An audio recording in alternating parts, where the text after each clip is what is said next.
Assessore Bini, oggi 65esima fiera della Casa Moderna, la fiera resta un punto centrale dell'economia del Friuli Venezia Giulia. Ma deve ritornare ad essere un punto centrale per l'economia del Friuli Venezia Giulia.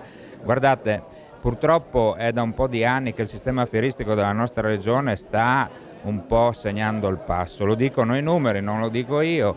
Ho provato a fare dei confronti rispetto ad altri poli fieristici tipo Milano, tipo Rimini, Vicenza, tipo Bologna, tipo Parma, insomma hanno dei numeri assolutamente importanti. Noi abbiamo la necessità di far ritornare centrale il sistema fieristico non solo visto come un punto, come era in passato, vendo, compro, ma bensì come un punto dove promuovo un ambiente, promuovo un prodotto, promuovo un territorio. Ecco, noi lavoreremo da soggetti terzi, ma da soggetti che hanno interesse a far sì che il sistema fieristico ritorni quello che era un tempo, e noi lavoreremo affinché si possa divenire verso un'unificazione del sistema fieristico regionale.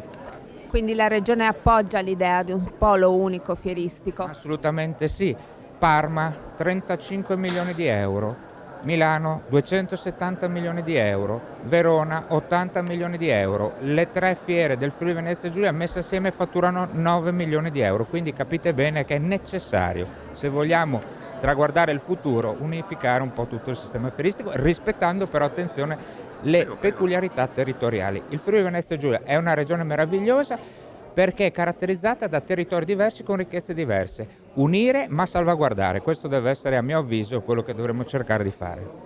Per me è un ritorno gradito in un'occasione importante, in un compleanno importante perché sono 65 anni e poi la casa, in Friuli è la casa e quindi non guardiamola soltanto sotto il profilo di quell'involucro che ci protegge, ma guardiamoci anche dentro con tutte le innovazioni tecnologiche, gli sforzi che la cultura d'impresa sviluppa e consente senz'altro dinamiche di natura sociale e dinamiche di natura economica. Lo sforzo della tecnologia e dell'impresa che comprende che non ci si può fermare e quindi dentro questo abitare ci sono tutte le forme che ovviamente oggi consentono di vivere la casa in maniera diversa. Io credo che l'occasione sia un'occasione importante, anche perché consente a tutti coloro che visiteranno questa fiera di guardare tante cose, di conoscere molte cose che non conoscono.